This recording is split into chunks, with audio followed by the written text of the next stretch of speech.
Okay, now we're ready. Ladies and gentlemen, it's season 2. Season 2. It's a little cold outside, but we're getting ready to bring the heat. So much wonderful things have happened since the last time we're in the new studio location. And I think we're ready to get started. All right. Anything you want to share before we begin? Welcome back, y'all. Everybody kept asking us, who's the DJ? Who's the DJ? When's the next podcast going to be? Right now. Season 2. We've had so many conversations, so many road trips, talked to so many couples. We're going to try to make sure that we hit the hot points. But I think tonight's episode is going to be good. Okay. We're going to talk about building it. Building it. Okay. Got to talk about building it. And as we get into the conversation of building a relationship, you know you can't talk about building something without talking about ingredients. Okay. Now you bake, is this right? I bake. Eggs do what if you're baking a cake? It makes it moist, helps it stick. It's a binder, but it adds moisture. So each ingredient plays a role. Absolutely. The reason why I think that we got to park at dealing with ingredients when we're talking about building a relationship. Number one, you tell me if you think this is accurate, inaccurate. We are finding out, and we also found out in our relationship that we thought there were some things that were going to fix what was broken. Give us one thing that you brought to the table or that you believed or knew that would fix something that was broken either in you or me when we first got together. I got one. Ooh. Don't steal mine. Well, then you go first. No. Ladies first. Ladies first, huh? Okay, so one thing that I brought to the relationship that I thought would fix you was my ability to communicate. Whew, I thought you was going to steal mine. Okay, why? Because I know how to communicate, but just because one person knows how to communicate doesn't mean that I know how to communicate the way you needed me to communicate. So I came into the relationship able to communicate, but it wasn't necessarily the language that you needed. Would you say you had an overconfidence in your ability to communicate? Like, absolutely. I know if I get with this man, whenever I get married, like, because and we've heard it said that communication is the top 3. Now, sir, you know, I didn't plan on being married, so that was not it. But I knew I was good at communicating. So to me, it was like, well, if we just talk about it, then I can fix it. Yeah. But I came into the relationship communicating in a way that you weren't able to receive, and you were communicating in a way that I wasn't able to receive. Okay, so you got a serious example. Let me get a serious one. No, I was gonna play tonight. Just play it. Now he got to change. No, I'm not. So I'm thinking about my life. I'm thinking about what you said. I'm thinking about several couples and individuals that we've talked to that had a strong ability in one area. And as I said earlier, communication, someone has added to that comprehension, but communication / comprehension and finances are the top 2 reasons why relationships don't last. Right. Now, what I'm finding out is that when we have a overconfidence in an area, there's a mindset of, as long as I can communicate, I know I'm an excellent communicator, or whatever the thing is, that when I get with whoever I'm going to get with, or I don't understand why, because I'm such a communicator, why we still having a failure to comprehend. Well, if both of us are master communicator, we got a degree in communication, then what's the problem? So it's not just these isolated strengths. Mine was gonna be I don't know, I can't come on, what was yours gonna be? Mine was gonna be sex. Oh, okay. And what about it? Number one, I love it. And I believe that if you love something, you ought to be able to do it. You are nuts. But I'm joking, but I'm very serious. That is why I laughed. But I say that because let's get off of me. This ain't about me. we're in a highly sex-driven culture. Right. Sexuality is a billion-dollar industry. What was once illegal is now legal now. And so culture has caught on to the wave of sexuality and people being free expression, having an open and free expression with their sexuality. What I found out with myself and in talking to other individuals and couples is that even though you may love sexuality, even though sexuality may be something that an individual ascribes to as a strength, that don't fix broken relationships. Okay. So there's a book that we read. We were making babies, but we were still toxic. Now on The Color Purple, I think she said that Harpo beat on Sophia. Sophia beat on Harpo, but the kids kept coming. So we are good at bumping uglies, knocking boots. I hate that term. I know you do. So The Uchiwali, we're good at making babies. But we're doing it over a lot of dysfunction. Right. And so we can't figure out, okay, the love making is good. And we both can communicate well. So what's the problem? And I think that one of the key problems is that we have an overconfidence, what you said earlier, in our area, but it might not translate. Right. So what's your love language? Quality time. And mine is physical touch. Come on, touch me. If you love me, I need you to touch me. If you ain't got no hands, I need you to touch me. Just take the nose. I need you to take the nose. Yes. I got to be touching this here. That's how I know you love me. I'm gonna wake you up like this. So now watch this. This is what I think is important for the couples and individuals that's watching this to understand. Your love language a lot of times came out of a deficit. Absolutely. You agree with that? Absolutely. Give us, so yours is quality time. Why is quality time?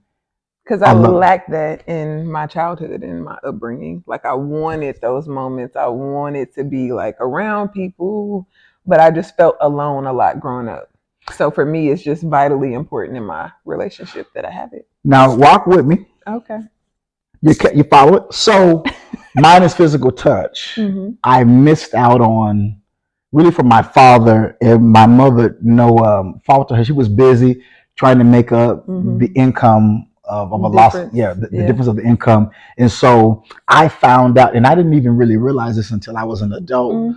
Not that I loved to touch and to be touched, hold by side, but that where that deficit came from. Right. It wasn't until my adulthood, after double-digit years of being married, that I found out, okay, why is physical touch so important? Why is quality? So we spent at least 5 years debating, her saying, I can communicate, and me saying, you can communicate all day, I process slow, touch me.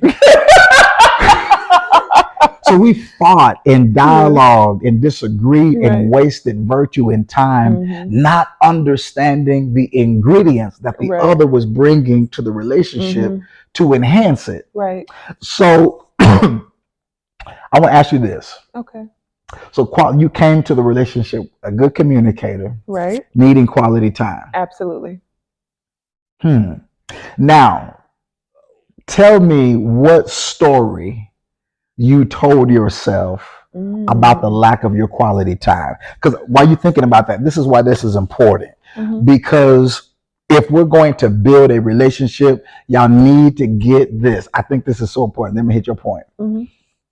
Marriage doesn't have fairy tale dust on it. Okay, please say that.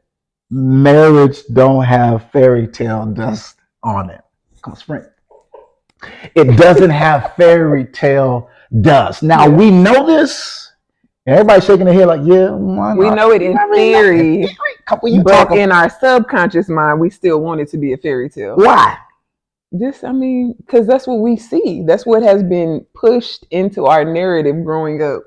Think about all the movies and shows we watched on Disney and Nickelodeon. It's always a fairy tale ending. Every princess story, it's a fairy tale story. Now, I'm gonna be honest about me, and then I'm gonna ask you that question. Just ask you because I forgot it. I didn't come into the relationship looking to give. I came looking to receive. I think that's fair. I feel like most people do in relationships and they're not even fully aware of it. Because if you ever ask somebody, what do you bring to the table? They have to pause and think, wait, what? Now you ask them what they want and they going to run down a list of what they want. But when you say, but what are you bringing to the table? That's a question I ask women all the time when they give me this laundry list of what a man needs to be.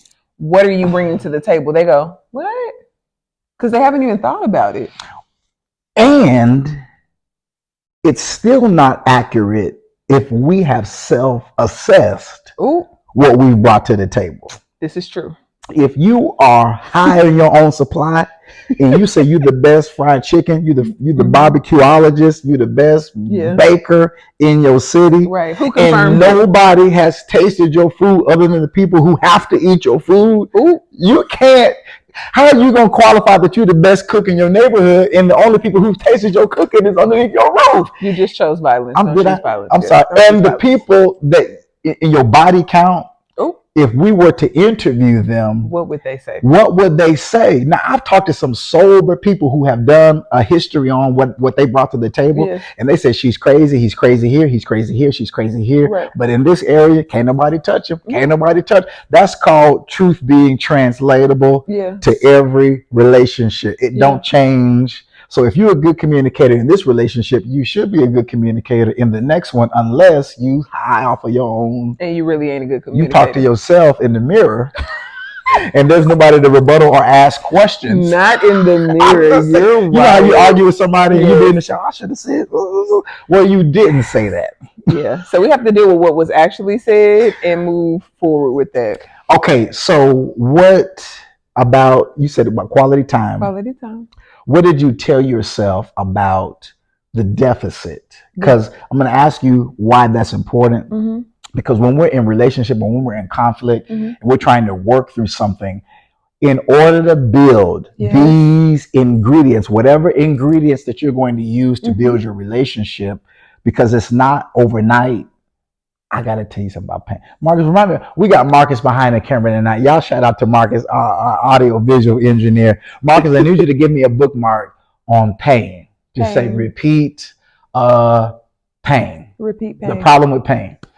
What did you tell yourself whenever you realized that there was a deficit in quality time in your life? What was the story that Brittany told herself? That everybody was just too busy. So wait a minute, I have an epiphany.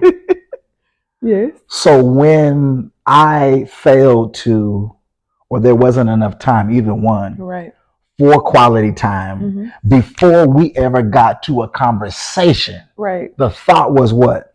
He's too busy. Why am I in this relationship? Now this is before words even were spoken.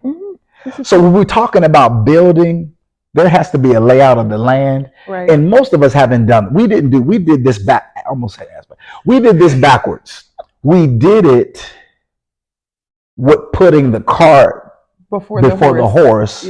So we should have investigated this stuff. If all things are healthy and all things are self-development and pure, and we wasn't bumping ugly, we wasn't having babies and stuff before we got married, then I should have came to the relationship with a clear understanding of where I need growth and development at. Right. But let me say this piece, right? So I need quality time, right? Think about when you're courting someone, you give them an overabundance of your time because you want them to know that you are interested in them. The disconnect for people who need quality time is then when the relationship transitions into the next phase. Life start life. Right. Now life is happening. So now we got jobs. Now we got bills that we share. We got all this stuff that we have to accomplish and take care of. And if you are not consciously factoring that in, you're going to say, well, what happened? What changed?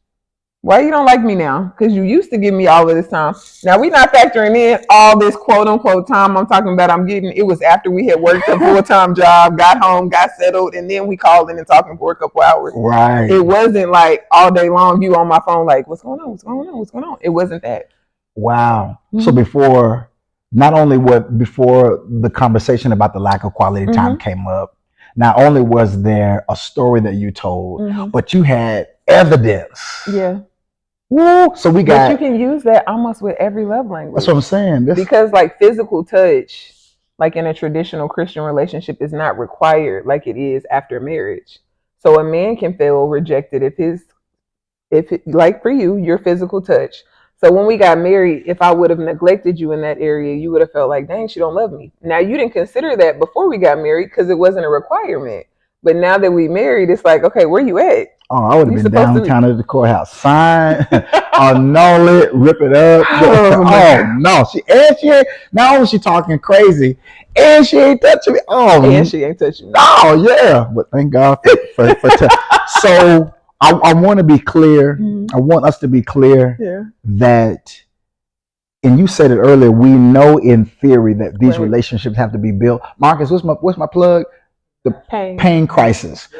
So one of the reasons that we believe that relationships are such a hot button topic, and especially now, is because humanity is really in a pain crisis. Explain. What I mean by that is that as we are evolving, mm-hmm. the problem with pain is increasing.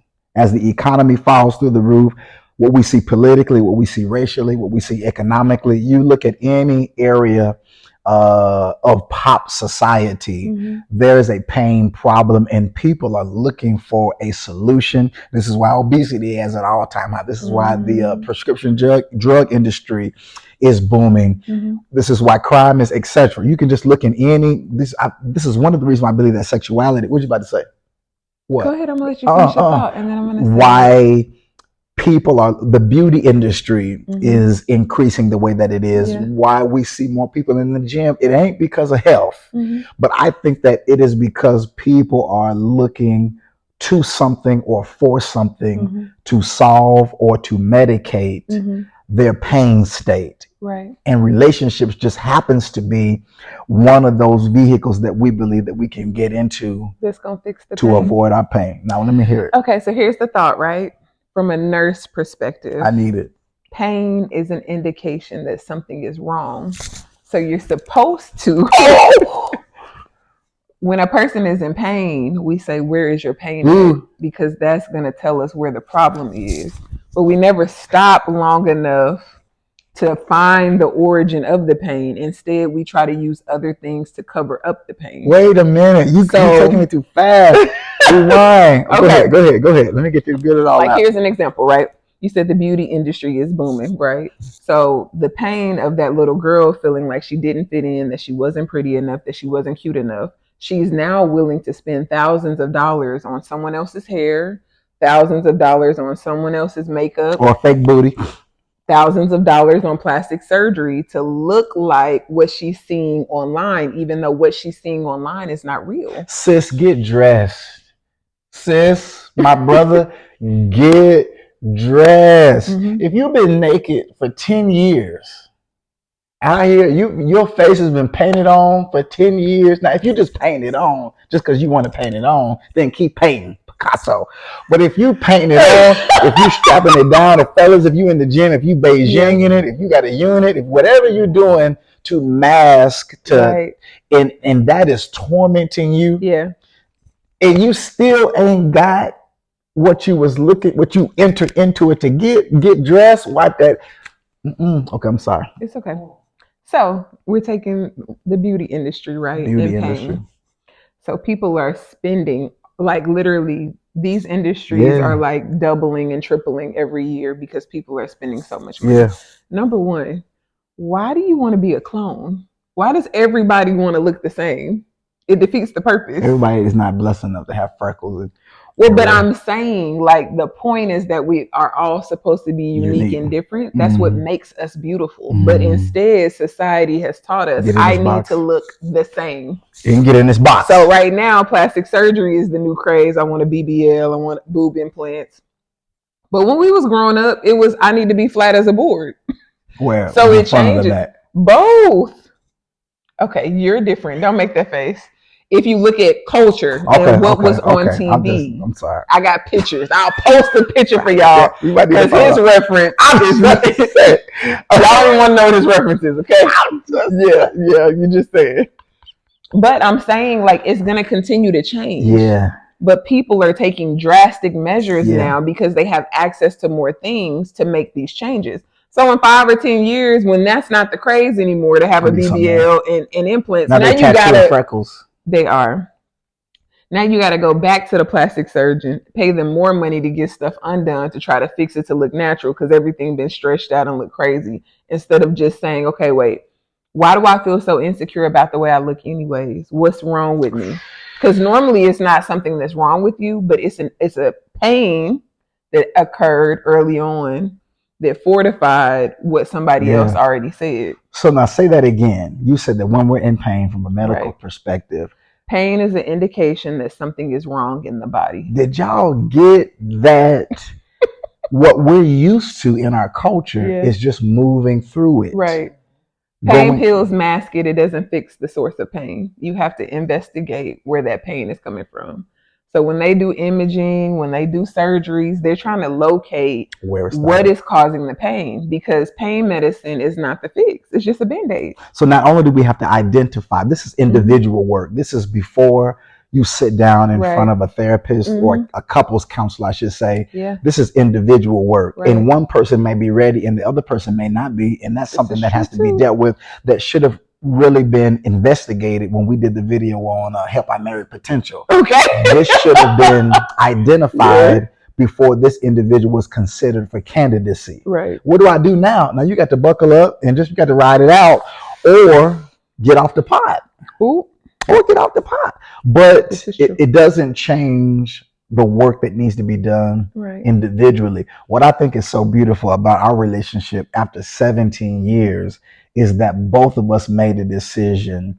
I want to be better. Yeah. Not just for you. I want to be better for myself. I want to be better for me and whoever else I meet. If you and I decide to go, if I decide to go to Dallas and you decide to go to New York, I still want the best for you. Right. Just like I believe that you would still want the best for me. So absolutely. I want to say one more thing. I think that what you said about the pain is key concerning building. It's not fairy dust. Even though you may do something well. No fairy dust. It still doesn't fix what was prematurely broken. See, I'm allergic to it. You're allergic to fairy dust? Okay. I'm just playing. Come on, let me speak in. Let me get some gold dust.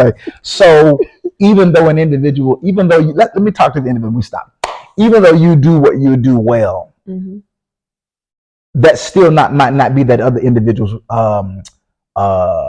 forte. So example, if I'm in the mirror too much, if I'm shaving and I'm trying to make sure my line is right, she'll say, what's going on with you? You've been in the mirror too much here lately. Why I said you're cutting your hair more often than you usually do. So what she's saying is that I know that your pattern is off. Something is changing with you by way of observation. If you came to the relationship only to receive, but not to give, then that's just another day. He's just so. What I'm saying is that I think that we argue about byproducts and not really investigating. Okay, what's behind that? Right. Last point. It really, if you're gonna build, you got to build in a safe environment. Tell us why. Tell us why you can't build in a pain crisis. Okay. We got to stop the pain bleed first. Right. Before we can do what? So your body can't heal when it's actively in pain. Y'all didn't hear what she said. I mean, just from a medical standpoint, it's the truth. Your body cannot heal appropriately when it's actively in pain. So you have to find the source of pain if you want something to heal. So we're not building. Building has stopped. Building has stopped. Now we can still keep moving. We can still keep building brick and mortar. Well, I'm talking about physical structures. We can still buy new cars. We can still make love.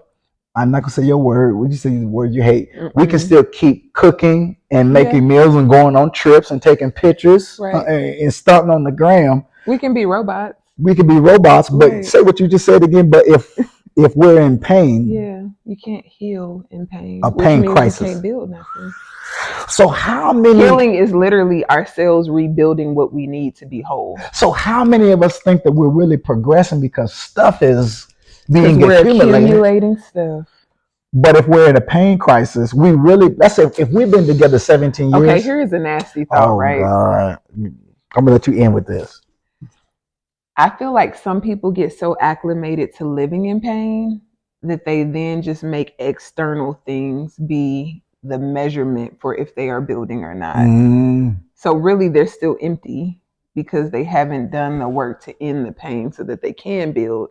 So instead, let me just acquire a lot of things so that I can look a certain way.